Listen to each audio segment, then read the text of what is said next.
육종이 진동한다는 거는 그런 의미입니다. 우리 경례 각품에 육종 진동 많이 나오잖아요. 네. 그래서 20쪽, 오늘 나눠드린 거죠.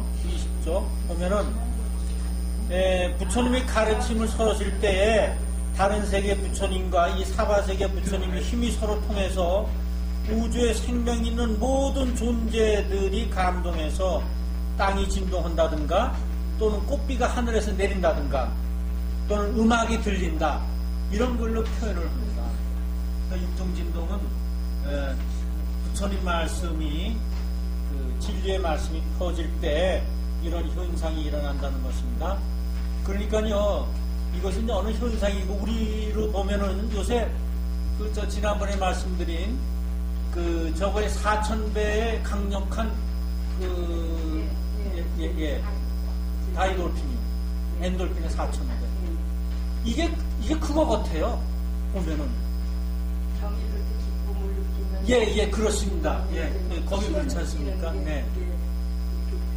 네, 진리를 알 때 그 다이돌핀이 강력히 솟는다 그랬거든요. 그래서 모든 나쁜 세균을 차단해 준다. 그런데 이게 그런 것 같아요. 꽃비가 내리고 하늘음악이 들리고 하는 것으로 표현되는 것 같습니다. 그래서 이 우주에 있는 모든 생명 있는 것들이 부처님 가르침에 귀의한다. 이제 그래서 감동한다는 것이죠. 그래 이제 쭉 나오다가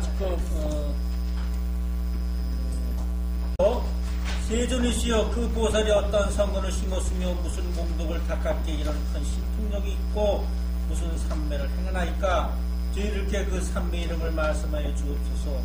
저희들도 부지런히 닦으려 하나이다. 이 삼매를 수행하고서야 그 보살이 몸매의 크고 작음과 가고 서는 의의를 볼 수 있겠나이다. 그 위라는 건 이제 품체 같은 모양, 모습을 나타내는 것이고요. 그 다음에 바라옵건대 세존께서 신통의 힘으로 그 보살을 오게 하여 저희들이 보게 하옵소서. 이때 석가모니들이 문수사리에게 말씀하였다. 아까 이제 답업을 이 얘기가 이제 쭉 되어 있습니다. 그래서 이제 590쪽을 봐주십시오. 590쪽.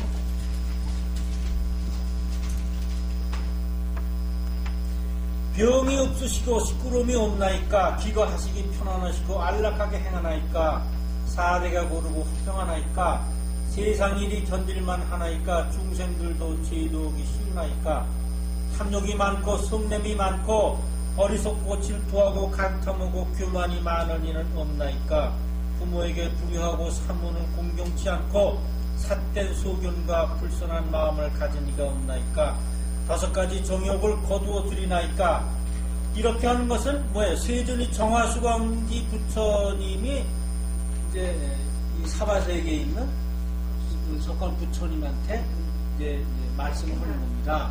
사바세계에서 이렇게 중생들 질도기가 얼마나 힘이 드시냐 이런 거죠. 이게 사대가 고르고 화평하나이까는 우리 몸을 이루고 있는 게 지수화풍 4대입니다. 그러니까 우리가 이제 잘 조화롭게 잘 이루어졌느냐, 몸이 건강하냐 이런 뜻도 있습니다만 비군이 우바세 우바이가 또 4대입니다. 그러니까 우리가 무슨 일을 할 때 비군이 우바세 우바이가 각 자기 임무를 충실히 해야 하나가 이루어져요. 어느 단체가 이루어지거나 학교가 이루어지거나 군대나 하여튼 회사나 마찬가지입니다. 그래서 그 4대가 조화라는 것은 바로 그겁니다.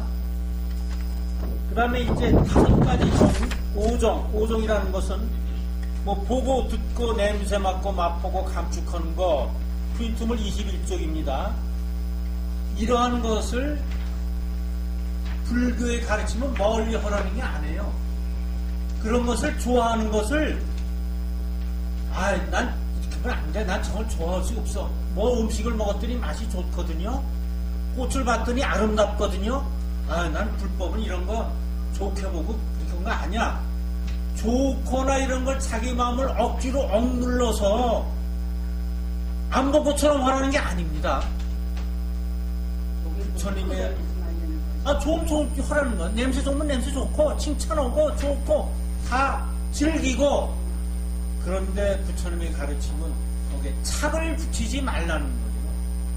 착을 붙여서 계속 그 생각만 오고, 그것만 보려고 오고, 자다가도 벌떡 일어나서 뛰어나가고, 이거 안 된다는 겁니다. 착을 붙이지 말라는 거예요.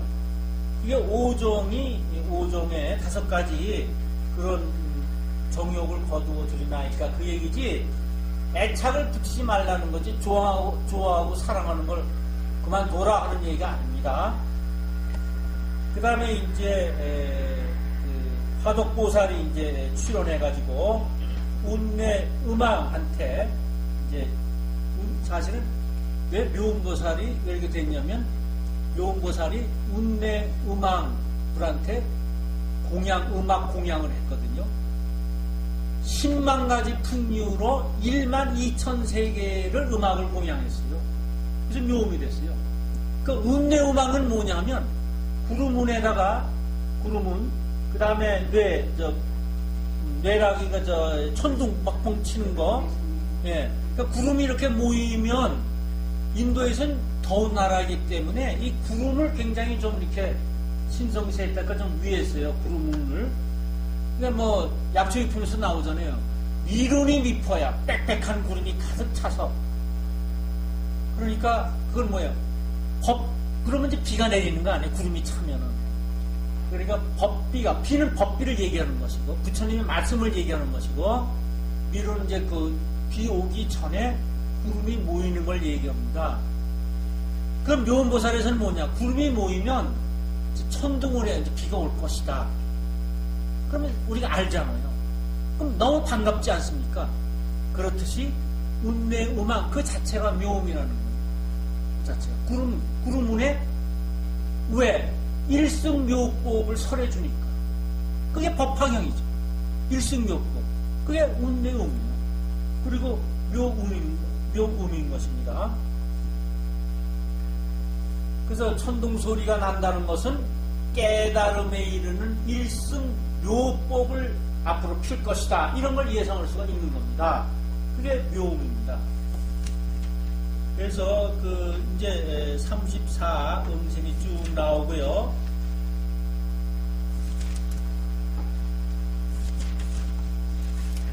그 다음에 이제 595쪽 봐주십시오. 595쪽. 그 중간 것은 제가 이제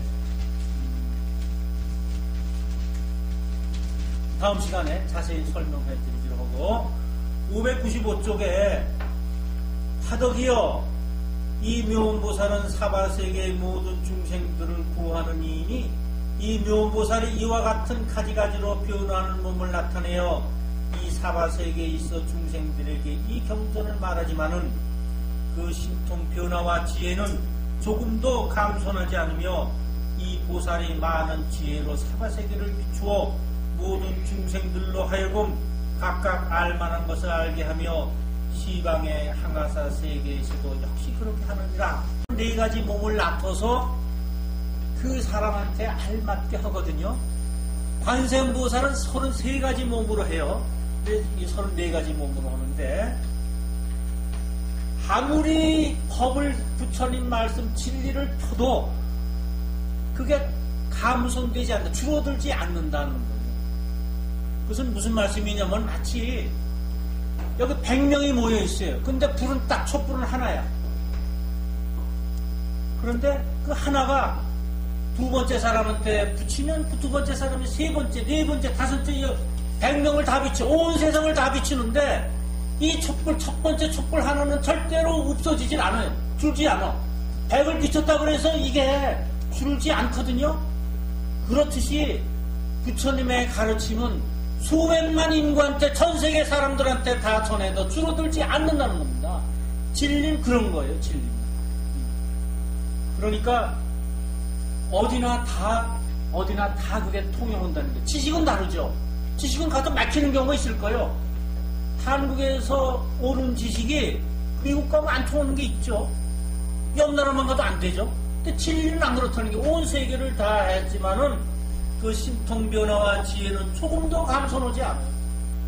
이게 법화경입니다.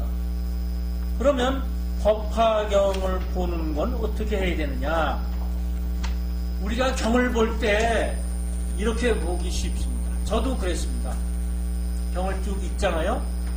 읽을 때 경 속에 숨어있는 진리는 두 번째고, 내가 내일 시험 좀 잘 봐야 되겠는데 어느 귀절에 시험 잘 보는 게 있지?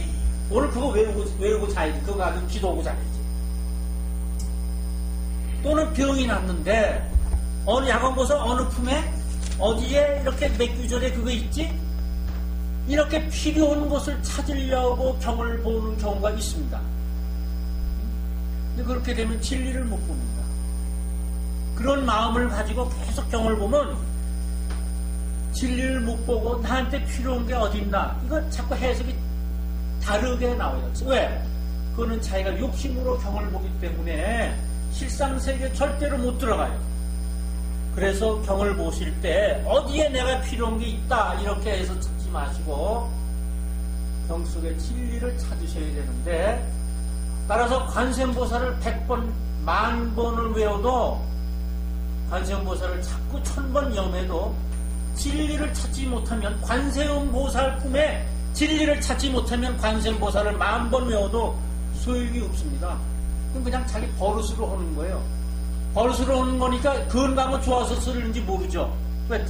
다른 생각 없이 한 군데 앉아서 관세음보살 하면은 정신 통일도 되고 건강과 소화는 잘 됐을지 모르죠. 그러나 진리는 찾지 못합니다.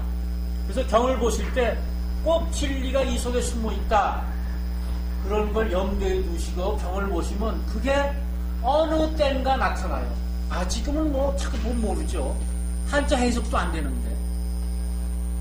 그러면 그걸 자꾸 또 보시고 또 보시고 또 보시고 하면 서품 보다가 방품 품에서 그게 탁 서품 때 몰랐던 게 나올 수도 있고, 야간보살 본사품을 보다가 관세음보살 품에서 턱 튀어나올 수도 있고, 그래서 28품을 다 왔다 갔다 하면서 이렇게 연결하면서 보시기 바랍니다. 경 속에 있는 진리를 찾으면 외마가 절대 침범하지 않습니다. 왜냐? 내가 어둠을 깨트리기 때문에. 내가 외마가 오는 건 뭐예요? 다 내가 어둡기 때문에, 어리석기 때문에 오는 거거든요. 그게 내가 진리로 탁 무장이 되니까 절대 외마가 침범할 수 없죠. 외마가 침범하는 건 뭔지 알아요? 어느 때 침범하는가? 이럴까? 저럴까? 그럴 때 오거든요. 근데 진리로 탁 무장이 돼가지고 이건 아니야. 자기 마음이 굳건한데 어떻게 외마가 칩니까? 그래서 귀신도 외마도 나를 거머쥐 못합니다. 근데 처음에 진리가 잘 안 나타납니다. 이게 자꾸 어렵고 이게 공상적인 얘기인 것 같고, 근데 자꾸 이거를 우리 인간 생활과 연결시켜서 보세요. 이런 경우, 내가 10년 전에 이런 경우를 당했는데 이게 그런 말씀이 아닌가 하듯이, 그러면 이건 우리가 살아가기 하기 위해서 말씀해 놓으신 거지, 석가모니 부처님께서 우리 중생과 상관없는 얘기는 이 안에 하나도 심지 않으셨어요. 그럼 경 필요가 없죠. 우리가 왜 경 공부합니까? 그래서 경을 보실 때 진리를 탐구하시는 그런 자세로 보여주시는 게 좋겠습니다. 오늘은 여기까지 하겠습니다. 네. 그리고 참 우리 보살님 온 집안이 출동하셔서 이렇게 정말 아름답고 맛있는 음식 해주셨는데 감사합니다. 박수 한번.